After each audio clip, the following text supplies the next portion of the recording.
నేను చెప్పిన దానికి అన్నిటికీ కూడా ఇది ఒక ఎవిడెన్స్. మీరందరూ ఒకసారి చూడండి వీడియో కెమెరాలో.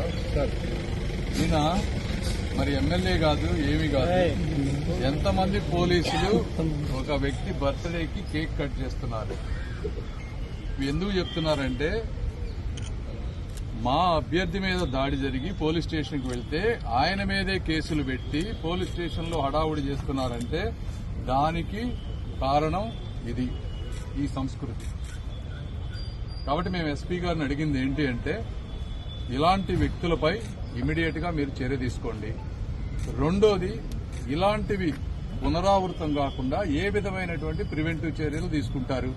ఎందుకంటే కలెక్టర్ గారు లేకపోతే ఎలక్షన్ కమిషనర్ ఒక్కసారి వాలంటీర్లు ఉండకూడదని చెప్తే సరిపోదు. మీరు ప్రతి 2-3 రోజులకు ఒకసారి ప్రెస్ మీట్లు పెట్టి అందరికీ రిపీటెడ్ గా చెప్పాల్సిన అవసరం ఉంది. అదేవిధంగా కఠినమైన చర్యలు వేరే వాళ్ళు భయపడే విధంగా చేయాల్సిన అవసరం ఉంది. వాలంటీర్లే కాదు, ఒక్కొక్కసారి వాళ్ళ కుటుంబ సభ్యులను కూడా ఇన్వాల్వ్ చేసి చేస్తున్నారు.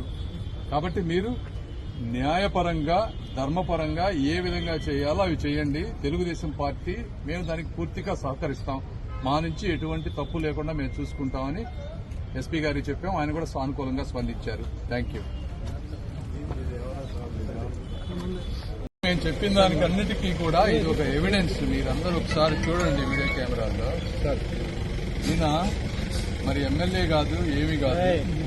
ఎంతమంది పోలీసులు ఒక వ్యక్తి బర్త్డేకి కేక్ కట్ చేస్తున్నారు.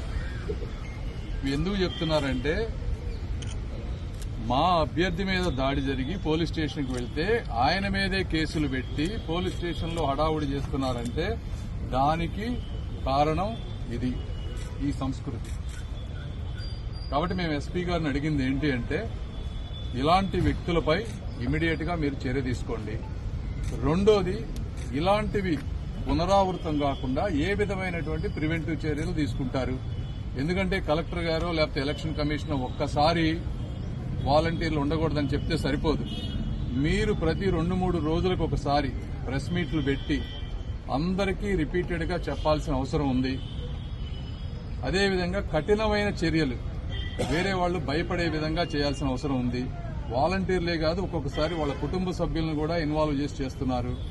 కాబట్టి మీరు న్యాయపరంగా, ధర్మపరంగా ఏ విధంగా చేయాలో అవి చేయండి. తెలుగుదేశం పార్టీ మేము దానికి పూర్తిగా సహకరిస్తాం.